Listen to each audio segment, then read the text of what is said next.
Hello, powerful one. Welcome to this edition of Inner Growth with Osezuah. Are you from a hard work background?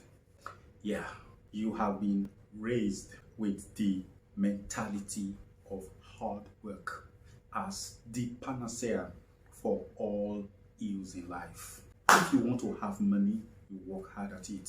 If you want to make friends, you work hard at it. If you want to have a marriage, you work hard at it. And if you have got a marriage and you want it to be a good marriage, you want it to work, you work hard at it. If you want health, my friend, you've got to work hard at it. Is that the background you have? Is that how you were raised? If that is it, you were raised with an old mentality. A mentality that has never helped anyone. Instead, it has loaded people with stress, strain, and sometimes shocks. Hard work is good. It's not a bad idea. It is good to work hard. I work hard, trust me. But my experiences in life have shown to me that hard work is not the basis of growth. Well, we will talk more about this when we come back from the break. I am Osezuah Anthony Elimihe. You know me. I am in the game of helping you grow from inside out. That is the drill.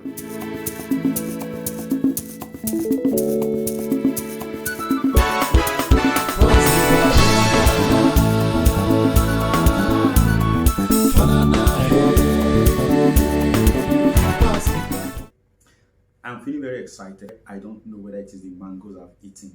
Do you still have mangoes where you are?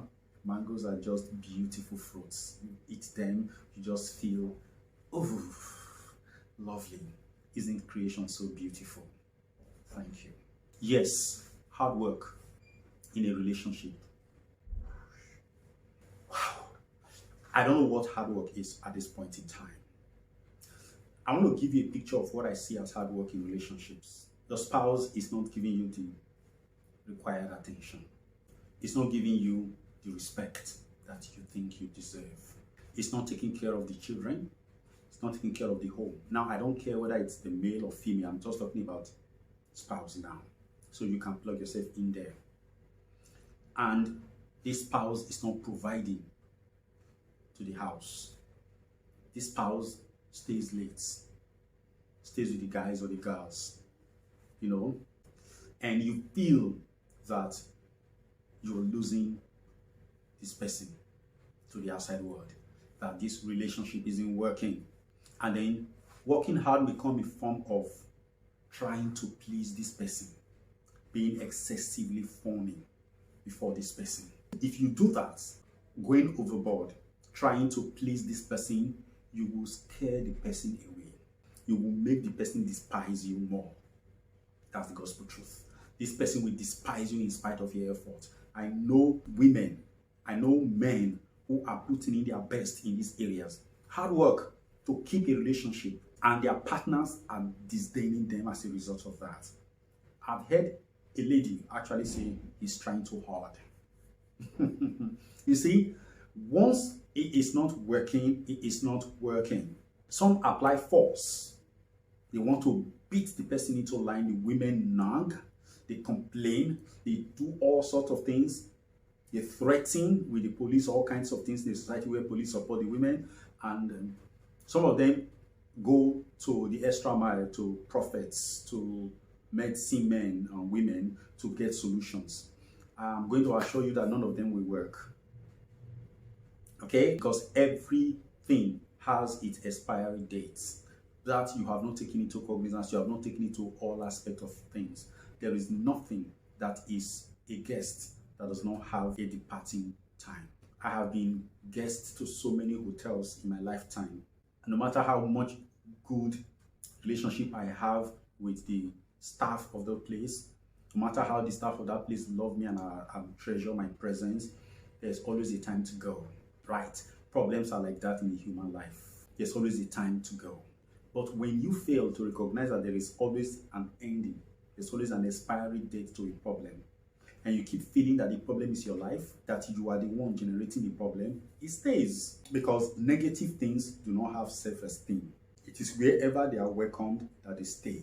In case you really want to know, positive things are not guests to your life. You are a positive being by conception. So positivity is supposed to be a manifestation of you. It's only negative things that are not your manifestation. They are not legally part of you. But because you have imbibed one of their own, you've imbibed the seed of one of their own, you make them multiply in your system.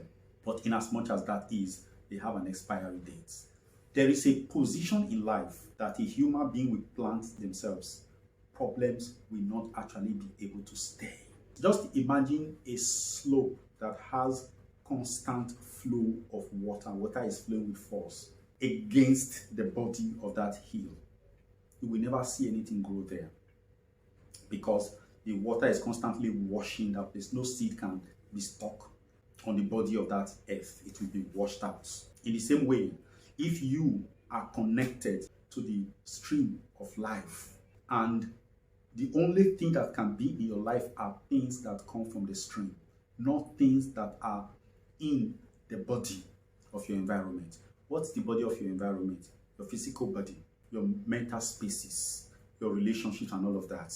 These are your physical aspects. They are not you. When a grass grows on a hill, it grows on the hill because the hill is a body that allows seeds that are embedded in it to grow. Therefore, if your body is allowing things that are not supposed to come to it, it is because there is a seed in you that is generating those manifestations. So, your relationships are not working. At what point did you plant the seed of that relationship not working? Is it before you went into it? Did you go into that relationship with a low self-esteem, thinking that the relationship will make you? You wanted to be built by the relationship. You wanted your life to be helped by the person that you are coming into contact with. You felt that when you got married, all the problems of your life would have been gone. They don't go. Because external events do not take away a problem. What takes away the problem is your mental events. Have you begun to create an atmosphere within you that kills negativity? Have you created a life that is not conducive to that which is unsavory, to that which is depreciating? Have you created that life? Have you created that environment? What is that environment, my friend? It is self-worth. A person who has a sense of self-worth, a high sense of self, will not be disrespected by any other person, especially to their faces. It won't happen. But when your sense of self is extremely low, even the dogs will bark at you, even when they don't know you. You see, for the first time, they will stop barking. Right? And people say that when a coward sees a weak person, he feels like fighting. He becomes a valiant. So when you are having a relationship and you are trying to work hard physically at it, it's not going to give you the result you're looking for, because it is not lack of external work that made the relationship what it is. What made it what it is your lack of inner work. And the inner work, if you call that hard work, thank you. But if you are talking about external, no. I've seen men who brutalize their wives, their spouses, their fiancés because they saw them looking at other men, or because they saw other men looking at them. It's as bad as that. And you ask them, why are you doing this? They say, you don't understand women. You need to handle them with hot hand. That is a lie. It is a brutal lie. You cannot create a conducive life from brutality. What you do is that you create an atmosphere of perpetual tension. The work that you need to do is internal. Say, once you have gotten off on the wrong footing in a relationship in your life, there's nothing you can do. It's like when you started buttoning your shirts. You got the first button wrong. You put the first button on the wrong hole. You know that every other button will surely fall into the wrong hole. It doesn't matter whether you have buttoned to the top before you discovered it. Because once you discover that you have done the wrong buttoning, you have to unbutton everything to the point at which you wrongly applied the button. You undo it and start from there up. That is what the law. That's how life is.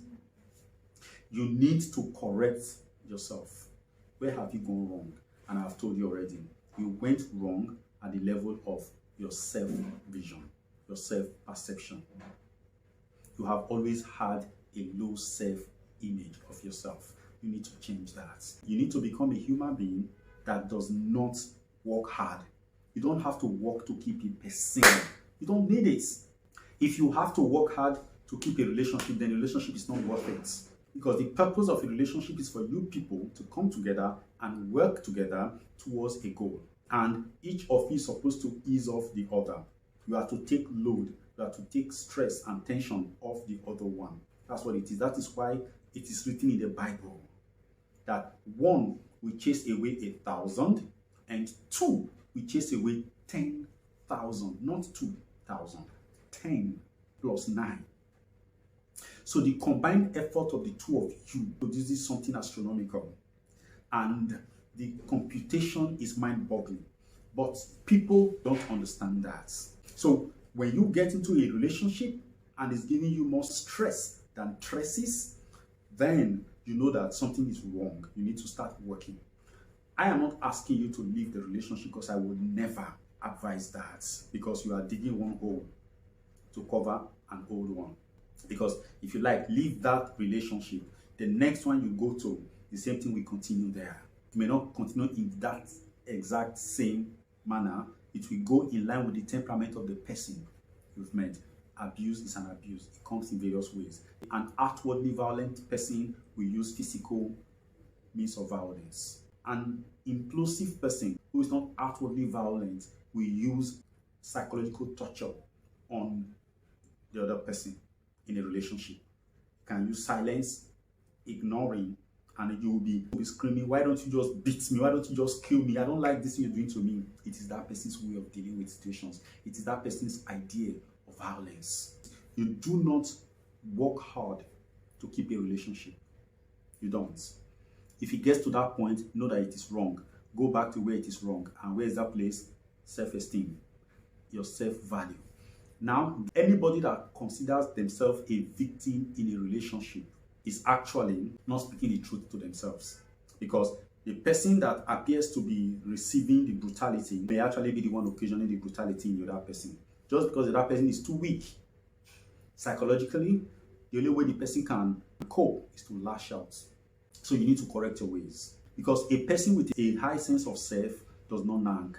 A person with a high sense of self will not cheat in a relationship. Yeah, you will not. Because before you even go into the relationship, you would have thought it through. Am I ready for this relationship? Is this person right for me? Or am I going into this relationship as a stopgap? I have it at the back of my mind that at some point I will leave it. When you have such a motivation for a relationship, you are never going to be nice to your partner. Because you'll be working towards that moment where you have to walk off the ship. And you will instigate all kinds of rows to bring about the reason for you to walk off. So this is what I'm saying to you. Some people are better released to go than to be kept with efforts. Any human being you have to keep in your life with hard work is not worthy of your life. And if you have to work hard to keep somebody, you are not worthy of your life's experiences, because the experiences you are having right now are alien and you are happy to keep them. That is not how to be a human being. Your life is precious. Life is not worth living under an umbrella of perpetual strain and stress. Anything that will deny you of your stresses, let them go. Let them go. Because your life is worth more than the life of the other person that you think belongs in your life. Focus on developing yourself. We were all brought to this planet to develop ourselves, not to develop another person. The only way we were designed to develop other people is by our own examples of development. That's why it's also in the Bible that let your light so shine before men that they might see your good works and glorify your Father which is in heaven. So develop yourself, shine, baby, shine. Because life is not meant for groaning. Some people have learned from their upbringing that life is pain, life is stress. Therefore, they accept groaning, maltreatment as an aspect integral to life. But I'm telling you today, it's a lie. Some of these things are karmically designed. And there was a video I did when I talked about you being able to outpace the region of karma. If you are doing things without eye service, if you are doing things without expecting a reward, you are above karma. These things will elevate you beyond the region of karma. When you are doing things on the basis of love, because it is worth doing, because the people you are doing it for deserve them, because they need them, not because you are using it to worship them so that they might love you in return. No, you are doing it because it is the right thing to do. That is a lay karma experience. You can create that. Now, when you are in a relationship that is abusive, don't return the abuse. Learn to send blessings and greetings of love to the person. Remove the thought of the person being abusive from your mind. Don't let it go in at all. Because a lot of the times people come after abusing their partners, they come to beg in tears and they say, I will never do it, it will never happen. Somehow, something happens after a while, it triggers them off again, they go in there. Two possibilities are there. One, the person is so weak before the person's re-stimulators or triggers. That's one. The second one is that the person, the other partner, still harbors the thought of this partner as an abuser. The person is still going back to those thoughts in the person's mind from time to time. So those visitations trigger those things because there is a magical relationship that exists between people who are yoked together in conjugal relationships, in intimate relationships. They spark up each other, even in absentia, because these two flesh have been yoked as one. Remember, in the physical, we see separation, but in the real sense of it, we are all waves flowing into each other. But you see, when you are not connected at a level of intimacy, you are dyed in the color of one another. So when you are flowing apart, the magnetism brings you together. No matter how far away you are from each other, you are still connected. Those colors will find each other. Now, there are colors that are also similar in hues, but because there is no memory of intimacy that has brought them together, they don't yoke. But when you have allowed intimacy to connect you, you are yoked. However far you travel, you will still be connected. So work on yourself. Develop your sense of self. And as your sense of self heightens, so will your vibrational frequency heighten. And there is a point you will develop to that even the abusive partner cannot stand your presence, cannot stand your aura, cannot even afford to think of lifting the hand against you, or lifting the voice against you, or lifting the eye against you, because you are higher. Imagine you trying to look at somebody in the penthouse of a 32-story building from the basement. I'll see how you try. So it doesn't matter whether you and the person are sitting on the same couch. The truth is that the person is in the basement of the same building that you are, and you happen to be 32 floors away. So when there is no connection, when you cannot hear each other, though people are talking, but you cannot hear each other. You know what I mean by hearing now? Yes, that mental connection is not there. Then the person knows that it is time to pack up and move, and they will always move.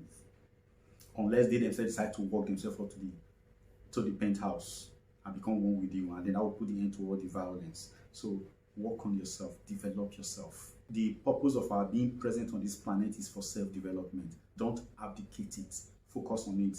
The thing is that we are all carried away by the material realities around us, and we forget the real purpose of our being here, and we start chasing shadows and mirages. The time to end this chase of the unreal is now.